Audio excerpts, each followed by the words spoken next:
Good morning. How you guys doing? This Mike back with the thought of the day on November 4th, 2025. First, I want to give honor and praise to the Elohim of Israel for giving me the strength and the wisdom to bring you this message.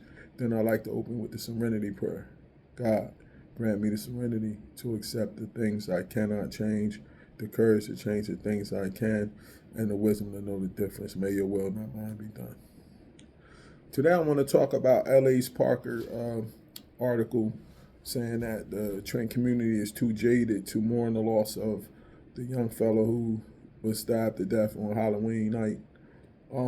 When I first looked at the title of the article, it brought up some emotion, and I think that's what the purpose of it. But the title of the article is kind of misleading because it makes you believe that the article is talking about the people, the actual citizens. You know what I'm saying? This young fella had family members and things of that nature. So the title of the article could be a little triggering. But when I started to read the article and understand what he was actually saying is, I can understand why he said that. And he was saying that, like, the officials inside the community are not using the death of this young fella and other young men as a preference, as something that's real serious going on and a call to order. They're not looking at it like that. And he mentioned the school leaders, the pastors, and the politicians.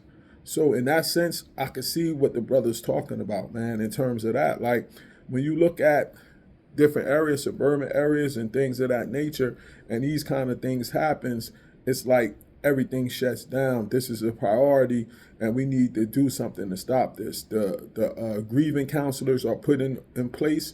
You have the school makes an announcement. You have pastors talking about it, and you have the political people doing press conferences talking about that this is a no-no. But in our community, we have been so desensitized to this that none of that is going on anymore. So I can understand what the brother is saying. And for me, what I want to look at, part of it is, it should be a trauma center.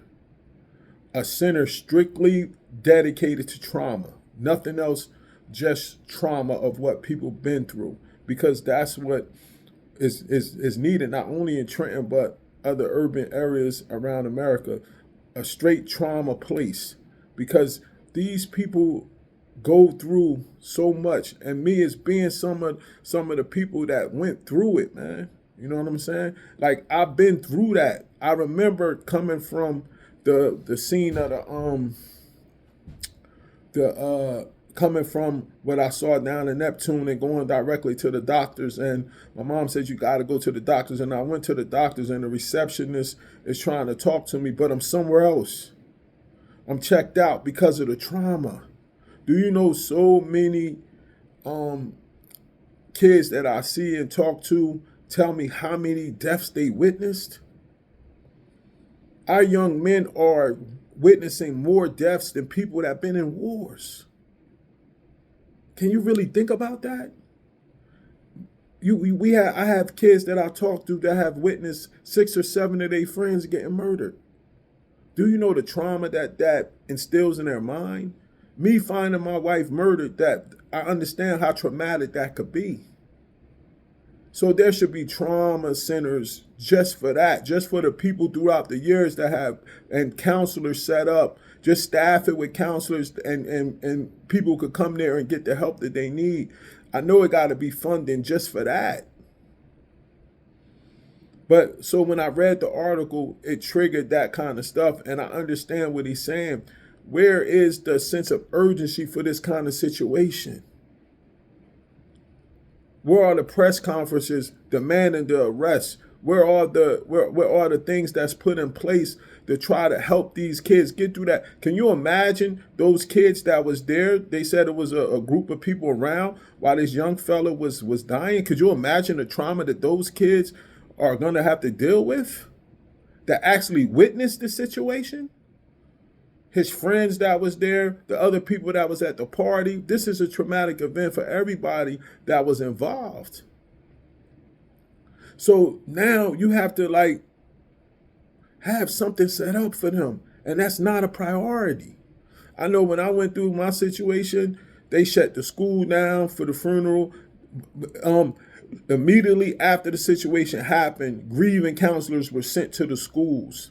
They had kids could come down and talk about what was going on. They had counseling set up. Everything was already put in place when I was working at Red Bank. I can honestly say they did that. The pastors got involved. I don't know about the politics because that was a little out of my reach.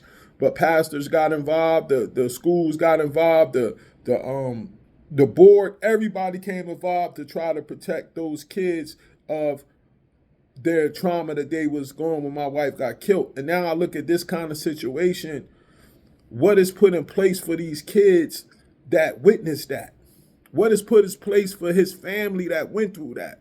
What is put in place for that father that went through that? Now I know my sister up in Trenton has a grieving group, and hopefully they can reach out to that brother to get him in there. And in Asbury, my brother Dal Spates, he has a grieving group that he had to start in Asbury because they didn't have that over there. So we have some stuff in place for some adults, but we need a center because our people have been hurting for years. They have years and years and years of trauma built up that they need to get out. And I don't see it coming through the churches and stuff. I don't know. Maybe the churches have, I don't know. But I don't see that coming through. I don't see no demand of that this violence stops. I don't see the press conferences. I don't see none of that stuff. So I can understand what L.A. Parker was talking about.